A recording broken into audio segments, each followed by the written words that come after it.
The magician hands the spectator the deck. The spectator proceeds to shuffle the deck. The spectator then makes a selection, the 8 of clubs. The spectator signs the playing card. The card is then returned to the deck. With a wave of the hand, one single card in the deck has changed backs. The magician reveals the card as their signed 8 of clubs. The magician places the card near the spectator and offers to try the trick again. The spectator selects another card, the Jack of Hearts. The spectator places the Jack of Hearts in the deck and gives the deck a thorough shuffle. The cards are immediately spread to search for the different backed card. There is no black card that can be found in the deck. But there is one card that has been near the spectator the whole time.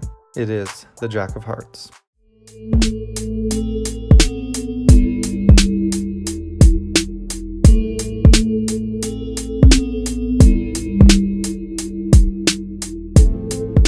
What's good, everybody? It's Reed and welcome back to another tutorial. Today we got another trick.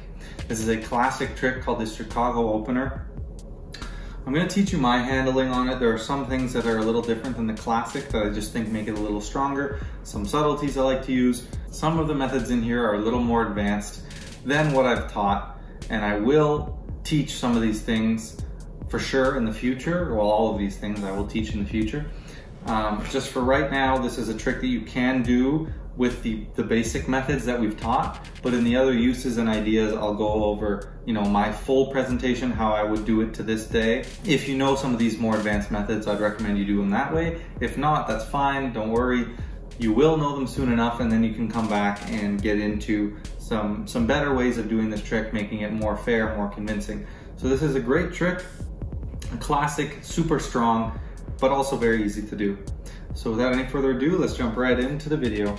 All right, so the Chicago opener, a fun trick, an easy trick. I thought I'd go over it, my handlings on it, because I have some differences. So here's the Chicago opener. Here's what you need. You do need a duplicate. Now, the good thing is it's a duplicate from a different deck. So hopefully we all have 2 decks of cards. So just grab any card you want from the other deck and you're good to go. That's all you need.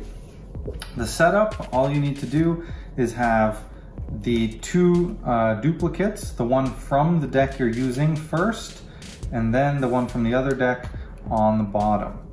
And that's your setup. So just a disclaimer, what I'm gonna teach in the breakdown is not exactly my performance, how I would do it, because there are some things that are more advanced. So I'll teach that in the other uses and ideas section. In this section, I'm gonna teach what we can do using the moves we know on this channel. And it's still a very strong trick, just a few things we won't be able to do. So step 1, give the deck a few false shuffles while maintaining those 2 cards on the top. So how to do that, just when you're pulling out a pack to shuffle with, just don't pull the little bit at the bottom, like leave a few cards at the bottom, right? You can do like that. Even better, if you have a table, go ahead, do some false riffles, and just make sure that the bottom 2 cards you release first so they stay on the bottom. Give the deck a few false cuts, any false mix that you know that'll keep those 2 cards in place. The next thing we want to do is we want to show that all of the backs and all of the faces of our cards are different. And that's one thing that is left out a lot in the Chicago opener in the presentations that I've seen, okay? So if you have a table, here's what you're gonna do. You're gonna go to do a spread, and you're gonna spread just like this. And you're gonna say, all right, you see all the backs of these cards are different. What did I do? Well, I just didn't reveal the bottom card. Here's how you do that. Instead of, when you go to spread, right? So how you spread, you hold the cards between the thumb, the middle, and the ring finger in this grip by the edges. And then you're gonna put the index along the side. And as you pull, the index is applying pressure, and you go fast, and the index spreads along the cards, releasing cards kind of one at a time. And then you can go in a circular motion and get a nice kind of spread like that. Now that's a nice spread 1 for 1. And all I did there is my index, when I go to push, is against the surface of the table, so it peels those cards one at a time. Now, if you don't want to reveal the bottom card, you just need to kind of lift the index up off the table a little bit. So you see it kind of goes up like this. And then when you begin to spread, the bottom cards will stay in a bit of a clump. See, you can even get it perfect and just do a nice double at the bottom. So that's the method that I do. You definitely do not want to flash that bottom card being different. So, you know, the more you practice, the less cards you can leave in a clump, but even this still looks really good, and that's only a couple of cards. So you just, instead of, you know, applying the pressure with the index and scraping all the cards at the bottom, so you get a nice even spread, you're just gonna start that right after the bottom few cards, and you're gonna leave a little bit of a clump at the bottom. It's totally unnoticeable. You can come in here like this and give a little bit of a spread like that. If you come right in near the bottom, it totally looks like, you know, you have shown all the cards. After you do that, you want to show the faces. So we basically have to do the exact same thing. We just have to keep the top in a clump this time because there's 2 jacks. So it's exactly the same idea. You begin to spread, you push your index and you peel them all off. And then as you get to the bottom, instead of continuing to pull that spread so that they all separate, you're just gonna stop a little bit early. All right, so it's the same idea, just kind of backwards, and you stop, and now I've left a little bit of a clump, but it's like 2 or 3 cards, okay?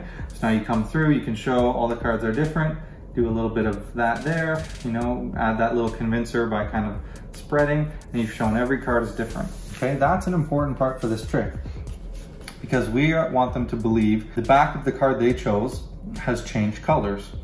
And if there's already a card of that color in the deck, it's not that convincing. So we need to prove to them that there isn't. If it's in the hands, you do the same thing. You spread and you say just all of them are different, and you just don't show totally at the bottom. You can get a break between those 2 cards, and as you spread, when you get to the last card above the break, you can just kind of go like this, kind of show, okay, this is the last one, and then you close up. And then on the top, you just start to push off really quickly, and you just kind of skip right past the 2 jacks. So that's how you can show. So once you've shown, here's step 1. You just need a random selection. So you spread, you riffle, whatever you like to do, they pick it, and then have them sign it. This is a trick where you can have them sign it, and signing always makes it more personal and a little stronger. So they're gonna sign. We'll use the 2 of hearts. What we need to use is a false swing cut. So we need to place this jack on top of their card. So we're gonna do a riffle, and we're gonna say stop whenever you want. Instead of them putting their card in the riffle like they should, we're gonna swing that pack over and then have them put it here. So really, we're just having them put their card on top of the deck. But it's really convincing. I do this all the time. And you say, okay, put your card in, and you stick that left hand out like you want them to put it in, and they will, without hesitation, drop that card, and then you drop the jack right on top, and now you're set up. So what you're gonna do, again, it depends on how you want to present this. If you want it to be magical, you can do the little magic snaps and waves. For me, I just say, you know, watch this, something, let's see if we can make something cool happen here. So now for this, you don't want to spread on the table, because if you spread on the table and they see the black card, they're just gonna, why wouldn't you just take it and flip it, right? So we need a reason to not do that yet. So that's why you do it in your hand. You spread and you say, look, 1 card has changed color. You can up jog it or you can just leave it. I like to up jog it. And keep going and show them that there's only 1. Make sure they know that there's no other card, okay? And then you want to cut that card to the top. This is important. And that's why you don't do it on the table. So you come through, you say, look, there's just 1 card here that's different than all the others, right? Just 1. Wouldn't it be amazing if that was your card, or whatever you want to say? And then we get a strike double, and we flip, and it's their card with their signature on it, okay? We can do a couple of convincers to make them believe that it's just 1 card. You see, drop it on the table, no big deal. And then we're good to go. So we say 2 of hearts. Let's get rid of this black card, okay? We don't need this card anymore. So we'll put it down. And what I did there is I switched it out for the jack. So that was a switch that I call a drop switch. It's an original of mine, and I will be teaching it soon. It's just a way to ditch a double. But what you're gonna do is you're just gonna say, all right, so we don't need this 2 of hearts anymore. You put it onto the deck and then you throw it on the table. Now the 2 of hearts is here, and we've switched it for the jack. So you want to put this somewhere near them. Don't make it obvious that you're giving it to them because we want them to forget about it. Just kick it off so it's near them, like throw it away near them like it doesn't matter. That's the illusion we want. This card really doesn't matter. Now you say, all right, let's try it again. So one thing you have to keep in mind is that since we cut so that the black card was on top, that's automatically going to leave the other jack on the bottom, right? Because these two were together, right, on the bottom, and then we cut so the black card is on top, which means that the other jack is going to be on the bottom. Now we need to force this. So the original Chicago opener they do what's called the Hindu force. Terrible force in my opinion. Most people are smart and they'll figure out that that is not a force. You're just literally pulling cards off the top and showing them the bottom. Bad force, terrible force in my opinion. So what we're going to do is we will use either the spread force or the riffle force, whatever you like. So I'll just use the riffle force for this. Now remember, with the riffle force, if it's on the bottom, then it's going to be this card. And I like to have it be the card that they flip because it feels a little more fair. So I'll probably give it a quick false shuffle in the off moment to bring it to the top. That's what I like to do. And then I'll swing cut and put their card in the middle. Now I'll say call stop whenever you'd like. They say stop. We go in here, we grab their card, and there we go. They picked the Jack of Hearts. Now obviously we don't want them to sign this because we're using a duplicate, so, you know, don't do that. You know, they won't even ask because they've already signed one card and they've seen it happen with a signed card, so they're convinced. So what you're gonna do is you're gonna say, all right, here, take the deck. So in the original, again, you keep the deck, you put their card back, all that stuff. Let the audience get involved as much as you can. So I give them the deck, I say, all right, put your card in there wherever you'd like. They throw their card in. Now you say, all right, give that deck a good shuffle. So you're gonna give it a shuffle. And now if they know how to spread through cards, you can let them spread. You say, all right, let's see if we got that card. Let's see if it's changed backs again. So they go through, or you can have them spread it on the table and they'll see nothing. You say, okay, so sometimes it takes a couple tries. So they go through, they do it again. Remember, let them do all this. It makes them feel involved, makes the magic feel more real. They go through, nothing again. Then you say, it's weird that this didn't happen. There's no black cards anywhere. And then hopefully, in saying there's no black cards anywhere, they'll say, oh, well, there's one here. Doesn't always happen, so then you can just kind of gesture towards it after you give them a chance. But it's great if they notice that. So you say, there's no black cards anywhere, eh? Except for that one. And then they'll go, they will flip it, and it is the Jack of Hearts, and you have pulled off a miracle. So in terms of uses and other ideas, that is a performance of it. But here is my preferred performance, okay? So it starts with me handing the deck out to shuffle, okay? How I do that is I need to cop off the bottom two duplicate cards, okay? So I'm set up and I cop it off. Also, I'll make another point. If you want to do this trick and if you're in the middle of doing other tricks, you want to do this, if you have this card in your pocket already, you pull it out and you'd want to, well, first you'd want to load the duplicate up from the deck onto the bottom. In an off moment, you can just literally cut right to it. And then you pull that card out of your pocket and you just load it to the bottom. Now what I do is I'll cop off the two cards and let them shuffle. That just gives it a little more of a real moment. Then I'll say, just look at all the backs of the cards, make sure they're all different. And they can actually go through every one of the cards in their hands by themselves. Then I'll say, look at the faces, make sure they're all different, and I'll be perfect. I'll take it back, and now I've loaded the cards. It's more fair because they've shuffled, which I like to start all my tricks with. They've seen every card back themselves, they've seen every face themselves, and now we're good to go. So the rest is the same, you know, they pick a card, they sign the card, and I do the false swing cut, and I'll put the card in the middle, and then I'll come through and I'll spread, find the odd card out, do a double, show them that card. I'll come and do the drop change, put that card down, get it out of the way, and then I'll go into the force. So let's use the spread force this time. So you want this one here. They got it, Jack of Hearts. All right, and then again, important, hand the deck out to them, let them put it wherever they want, let them shuffle, and once they've shuffled, let them spread through and find nothing, you know, do whatever you gotta do, let them try again, and then try to guide their attention to that without saying it. Say, it's weird that there's no black cards anywhere here, and then they will find and reveal that it has switched once again, and the card that was near them the whole time has became the other card they picked. So the one black card just keeps changing into the cards that they pick. So it's a great trick. So that's one performance. And then what I'll like to do is, as they're kind of reacting, I'll look through the deck, find the other Jack of Hearts, cut it to the bottom, cop it off, and pocket it real quick.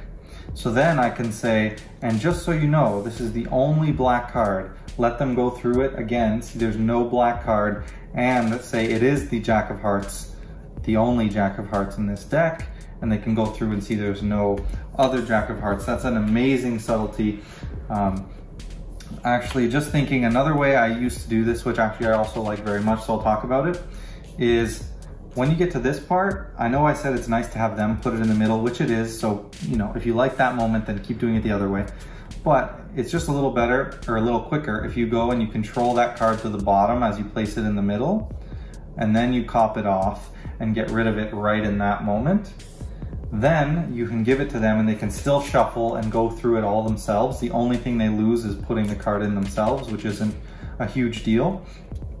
And then right away you can say, look, there's no other Jack of Hearts in this deck. You don't have to do the cut and then cop it off. So that's another great idea. So with this, the important thing is make sure you show the backs before you start and the faces before you start. Don't use the Hindu force, use the riffle force or the spread force, I would recommend. And don't draw attention to this card. That's another thing. Pretend like we're over with it, like it's done. We don't want them to see this moment coming. We want to surprise them with it. All right, so that is the Chicago opener. A great trick, one that is a lot of fun to do. I used to do it a lot more, you know, back in the day. I'll do it once in a while, just if, you know, I need an easy trick to do, or maybe something for a kid or something, because it is still a very strong trick and it's pretty easy to do. I have my own spins on it, my own subtleties, my own things that I think are important, and other things you can do with it. So that's kind of what I wanted to teach it, because it is a good trick, but I think there are ways to improve it. So I've talked about some of those in this video. So go ahead, practice, practice, practice. You know, you want to be perfect. You don't want to mess up magic too much. It's not fun, but if you do, it's fine. It's totally fine. You know, be honest, tell people you've messed up, own up to it.